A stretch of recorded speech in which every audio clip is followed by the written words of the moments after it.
The quote puniti ng sedula is the cry of Balintawak as Filipinos refuse Spanish colonialism by tearing their sedulas into pieces. Good day, I'm Andres and I'm here to discuss and present to you my project presentation in Readings in the Philippine History, a study and analysis of the Philippine Revolution, the Cry of Balintawak. The general objective of this study is to learn and study this significant period of our rich history by discussing reliable and accurate descriptions of the occurrences. Through analyzing and studying various sources, this study presentation will explore and discuss different individuals who are either present, is related to some who participated, or is part of the Cry of Balintawak. So what exactly is the Cry of Balintawak then? And what significance does this historical event still have for our nation today? One of the most notable historical occurrences in the Philippines is the Cry of Balintawak. In late August 1896, members of the Katipunan led by Andres Bonifacio revolted somewhere around Caloocan, which included the parts of the present-day Quezon City. It was the beginning of the Philippine Revolution against the Spanish Empire. The rebellion had a profound impact on our nation's culture and identity, and this historical event is still currently being studied by historians and students due to the fact that the accounts of the event vary. Without the brave Katipuneros and their leader Andres Bonifacio, the Cry of Balintawak would not have been feasible, and the Filipinos of that era would not have been able to revolt and oppose the Spanish Empire. So who led and what is the KKK? How did this used to be secret organization brighten our nation with hope? The Katipunan, officially known as the Kataas-Taasang Kagalang-galangang Katipunan ng mga Anak ng Bayan or KKK. The Katipunan was a secret organization until it was discovered in 1896. It was founded by the Filipino nationalists Deodato Arellano, Andres Bonifacio, Valentin Diaz, Ladislao Diwa, Jose Dizon, and Teodoro Plata. The Filipino Revolution began after this revelation. And next, I will introduce one of our national heroes, Andres Bonifacio. A Freemason and revolutionary leader from the Philippines, Andres Bonifacio y de Castro. He is often referred as the father of the Philippine Revolution and is recognized as one of the country's national heroes. On the evening of July 7, 1892, the day following the announcement of Dr. Jose Rizal's deportation, Bonifacio and others formally formed the Katipunan. Researchers and historians are still divided on the exact date on when the Cry of Balintawak occurred, despite it being one of, if not the most significant and crucial historical occurrences. The actual date and location of the occurrence are unknown due to conflicting accounts of it. From 1908 through 1963, August 26 was believed to be the date of the event in Quezon City. However, in 1963, the Philippine government determined that August 23 was the actual date. And the next thing we'll do is we'll strive to investigate, talk about, and comprehend various accounts from people who were either present, are linked to some who participated, or a part of the Cry of Balintawak.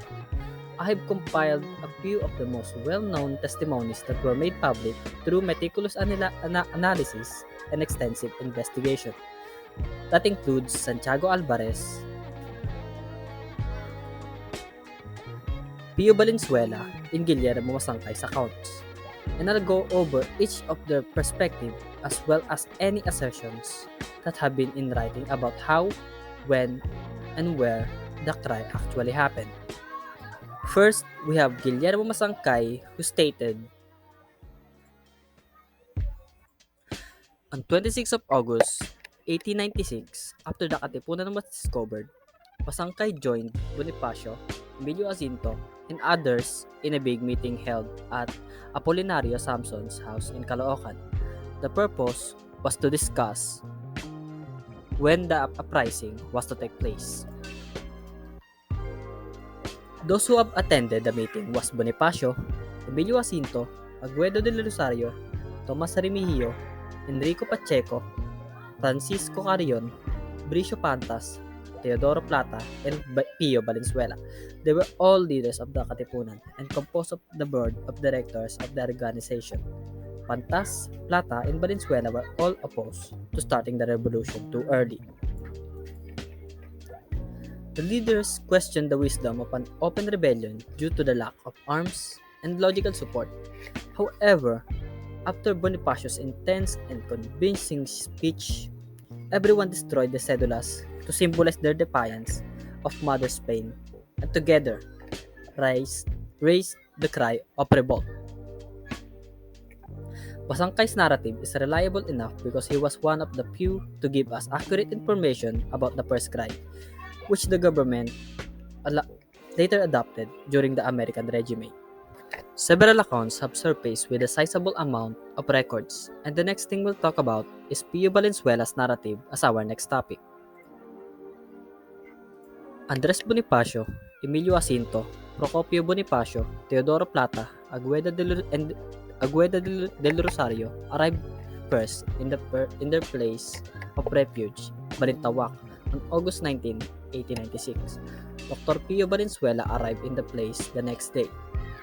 On August 22, 500 Katipunan members gathered in the house of Apolonio Samsons. Here, views are only exchanged and no resolution was debated or adopted.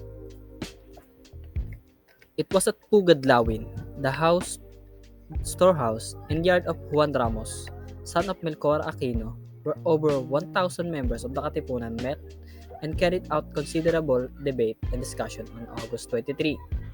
The discussion was whether or no to start the revolution against the Spanish government should started on August 29. After that tumultuous meeting, many of those present tore their cedulas and shouted, "Long live the Philippines! Long live the Philippines!"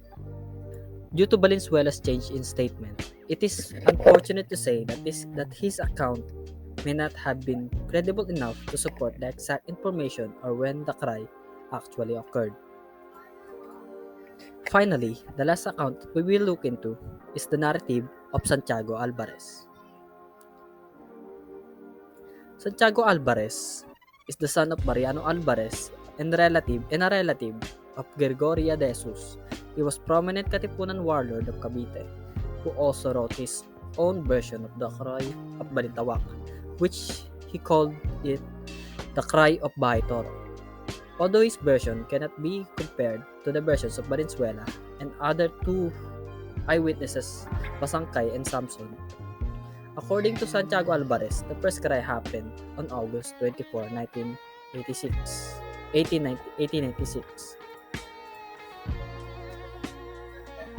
10 o'clock in the morning, Katipuneros arrived at the barn of Melchor Aquino to join Andres Bonifacio and his men.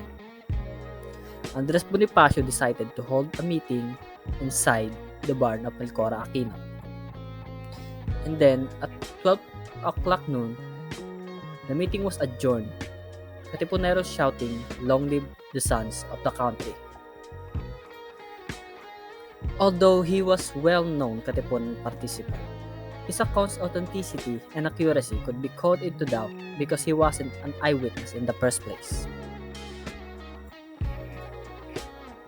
Given all of this, it is clear from the study that the Cry of Balintawak, which occurred in August 1896, was a turning point for the Filipino people, who had endured more than 300 years of Spanish imperial rule. It is safe to state that they are all united in their desire to oppose and resist the oppressive administration of the Spaniards, despite the testimonies or point of views in the papers obtained in relation to this historical event. Notwithstanding the numerous inconsistencies and disparities among the various accounts that have surfaced, we can also draw this conclusion. It would be best if we could all agree that these narratives and stories serve as both a source of wisdom and an inspiration for modern Filipinos as well as for the people who live in those times. That's it for me, guys, and I genuinely appreciate your time today. And I hope we can all gain something from this presentation. Thank you for attention. Thank you for your attention. Goodbye and God bless.